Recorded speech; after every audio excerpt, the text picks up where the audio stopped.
On va leur donner un outil pour dompter leur trac, justement. Comment est-ce qu'on fait pour dompter le trac, pour gérer cette angoisse, ce stress qui vient se manifester?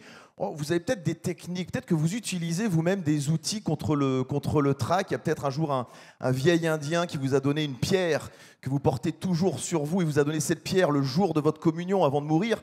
Et peut-être que ça vous aide justement à combattre votre trac. Si ça marche, utilisez-le. Il y a d'autres outils qui fonctionnent. La visualisation marche bien.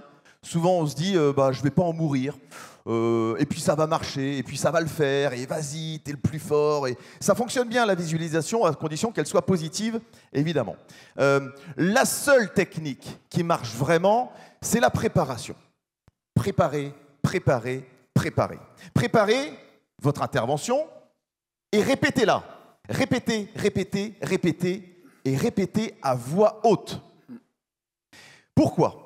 Parce que généralement, on répète dans notre tête, je vais dire ça. Et la première fois où vous le prononcez, ce n'est pas du tout comme vous l'aviez imaginé.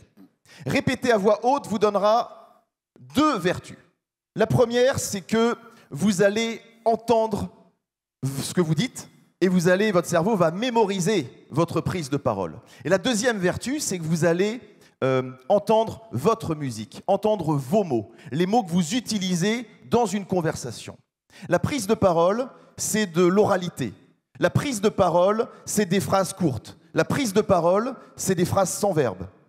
La prise de parole, c'est des répétitions, comme je viens de faire. Répétez, soyez dans une conversation, à la seule différence où il n'y a que vous qui parlez. Mais vous pouvez parler aussi avec les autres. C'est une conversation. Donc détachez-vous de vos notes et répétez à voix haute. Répétez dans les transports, répétez sur le chemin de votre rendez-vous à enjeu de réunion.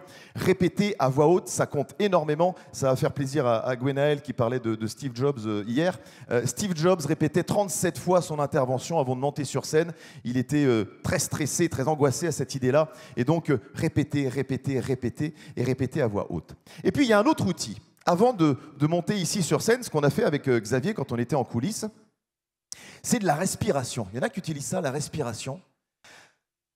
Il y en a qui font ça, c'est pas mal. Alors, il y a deux types de respiration. Il y en a qui partent comme s'ils partaient en plongée, c'est-à-dire qu'ils inspirent et ils y vont comme ça en apnée, et ils y vont, et bonjour, voici, alors c'est parti pour la présentation, et ils n'ont plus de souffle à la fin, et à la fin. Voilà, ça c'est pas forcément le meilleur outil. Ce qu'on va vous proposer avec Xavier, c'est de la respiration ventrale. C'est une respiration qu'on dit avec le ventre. C'est un exercice qu'on fait généralement en coulisses, 2 minutes avant de monter sur une scène. Et c'est un exercice qu'on va faire tous ensemble. Alors on va tous se lever, s'il vous plaît. Respiration ventrale. Comment on fait? On va poser la main sur le ventre. Alors sachez que cette respiration ventrale, vous l'avez une fois tous les jours, une fois par jour. C'est un moment où on dort. Exactement. Donc ce soir, vous allez penser à Xavier et à moi, vous mettez votre main sur votre ventre, vous dites, ah ouais, c'est ça, ah ouais, c'est vachement bien. Vous verrez que c'est... Tu te calmes. Ça va être chaud, je sens, ce soir. Vous verrez que la respiration ventrale, c'est aussi la respiration originelle, la respiration des nouveau-nés.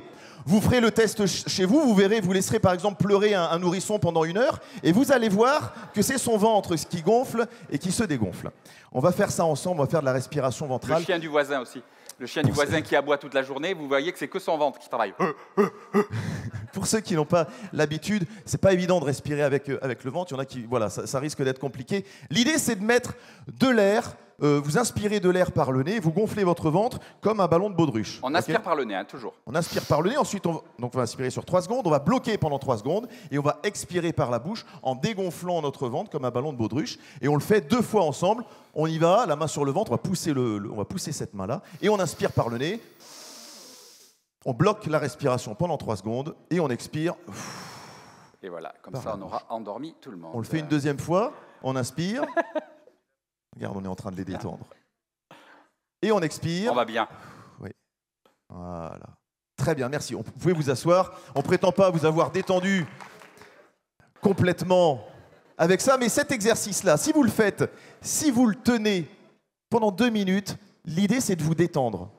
Et en étant détendu, vous allez aussi détendre tout le monde.